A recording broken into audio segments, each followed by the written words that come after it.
As a business owner, there can be guilt around resting. There's so much to do, all the things. I can't take time to rest. And at the root of this rest guilt is the belief that your worth is tied to your output. The belief comes from the idea, according to social psychologist Devin Price, the laziness lie, the internalized message that your value is something you produce. And the moment that you stop producing, it starts to drain away. This isn't the conscious belief. It's something that you wouldn't say aloud necessarily, but it's something that's running the show in the background in the nervous system. And it's saying that you're valuable and you're productive, but when you're no longer useful, you're no longer worthy. You're acceptable when you're accomplishing something, but all of a sudden, when you stop, when you take time to rest, that value leaks away. This belief creates a specific kind of fear. The fear that if you stop, even for just a day, you're going to lose yourself. You're going to become invisible. You're going to no longer matter. And how many times have you seen this in your own life? You're like, I can't take a day off. What do you mean, a whole day? Like, I could take it maybe a few hours, half a day, maybe a whole day? No. Feeling that you're not doing enough, that you've got to constantly be producing. That's the verdict, not on your character, but it's that residue of a story that you absorbed long before you could examine whether it was actually true. And because the story lives in your body, not in your thinking mind, telling yourself rest is important because you know this logically. You do. But because it's in your body, that narrative, that telling yourself that this is still important, doesn't help because your nervous system isn't listening to that logical part. It's listening to that survival instinct. It's listening to that original message that if you stop producing, you're going to disappear. You're no longer going to be worthy. You're no longer going to be valuable. Who are you if you're not working? This doesn't come from nowhere. It has an origin story. Often it's in childhood. And many people grew up in families where love was conditional. Though it's scary to admit this sometimes, we don't always want to say that, this family that's supposed to always love us put conditions on their love. But as soon as you start to name it, it starts to feel a little bit better that, yeah, okay, this is where this is coming from. And once I can name it, I can feel it.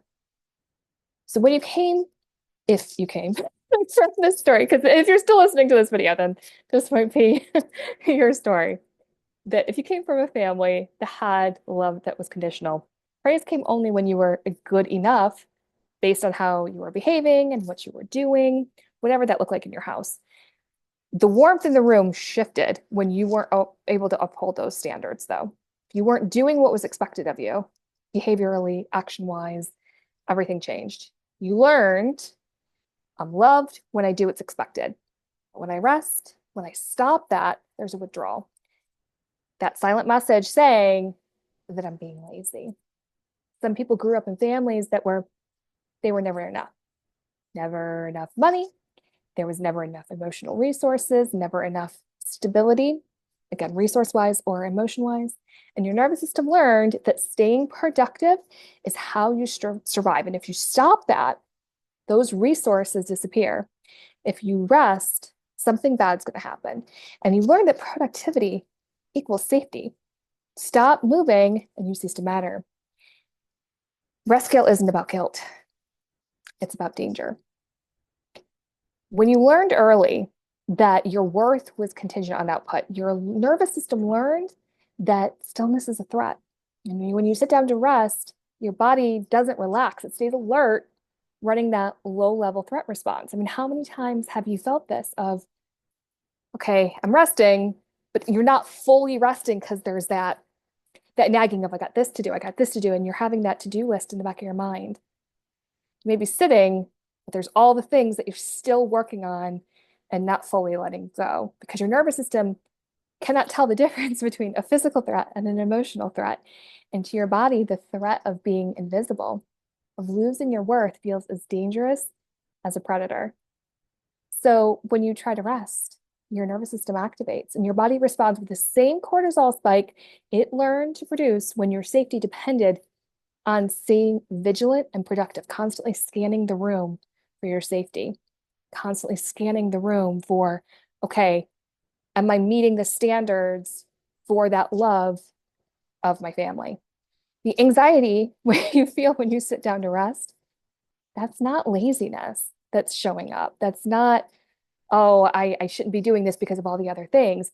That's your nervous system in that threat state. That's your body protecting you from what it believes is danger. And because the threat's ongoing, because there's always another deadline, because that's life, always another task, that's life, always another way to prove your worth, the threat, that threat state never fully dissolves and it never resolves. You can never actually rest because your system never actually believes you're safe. The moment you slow down, the activation rises. Your body is not able to relax in stillness because it learned this stillness leads to being erased. And the standard advice doesn't work. Again, like and I've done this with clients. And I understand now the issue around this. Just take 24 hours, 24 hours, 24 hours. And I wasn't working with their nervous system. All that advice of, oh, have this type of rest, have that type of rest. It doesn't work because you've tried to block off time for yourself. You put away your phone, you commit to not working at certain times, and you feel worse. And now that you've blocked off time for rest and your nervous system's absolutely rejecting it, you're both resting and feeling guilty. So you're in that internal loop of not being able to escape because now there's this rest guilt. You're guilty when you're productive, you're guilty when you're resting. Now you're both taking a break and wanting to run through a wall at the same time because nothing is actually dealing with your nervous system's response. The problem is that rest isn't a skill you can practice your way into if it's your nervous system that's believing that rest is dangerous. You can't schedule safety as much as we would like to. You can't force your body to relax when every cell is telling you to stay alert. Productivity guilt, it doesn't disappear by forcing yourself to stop feeling guilty, because how has that worked for you? Like, don't feel guilty. And then it just compounds. But what actually works is by happening to slowly retrain your system to experience rest as safety. You've got to feel it in your body and not just logically know it. And this is so important for your business because a nervous system, a chronic threat state, cannot think creatively, cannot make strategic decisions. It cannot access that part of the brain that handles that innovation and growth that's so important for you to go to the next level in your business, whatever that next level is for you. It's not that you're not working hard enough. If you're constantly working in a dysregulated state, your body's trying to protect you from what it believes to be a threat.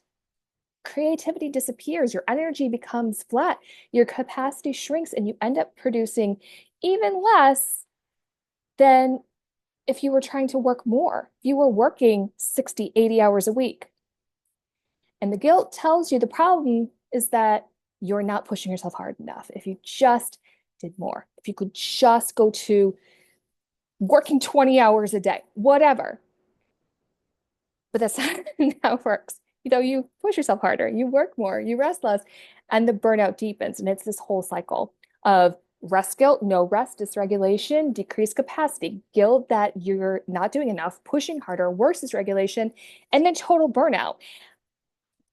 Happening to end up in the hospital at times, like complete just decimation of your physical, mental, emotional body. And if you're listening to this still at this point, I'm sure you've felt this at some point. Maybe not to the level of ending up in hospital, but this is something that I experienced where I had an autoimmune disease and I would say I was burning the candle at both ends for way too long because I was doing all the things and working 20 hours a day. It's going to catch up with you. You can't escape this. The business never actually grows when you're in the cycle because you never actually recover. Your nervous system never gets evidence that rest is safe, so it never stops activating. And from activation, you can only execute, you cannot evolve. So it's about starting small with intentional pauses, 5 minutes. The goal is not to force yourself to rest that full 24 hours, 25 hours, whatever, but build enough evidence that stillness is safe.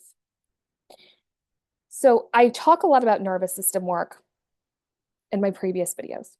I haven't necessarily given you the toolkit to really work with your nervous system. So I'm starting this more intentionally this week and really starting to have meditations to help you with that. So again, just 5 minutes, very short, even some subliminals to just kind of have in the background so that you're starting to have your nervous system shift because that's something that really, really worked for me. Even when you're constantly go, go, go, go, go, go, go, and having something in the background just soothing you, just don't operate heavy machinery, don't do any of those things. That's dangerous. But if you are just having your nervous system start to slowly absorb this, then the shift can happen. You're building that evidence over time. So stay tuned to tomorrow's video and you will hear me then. Bye bye.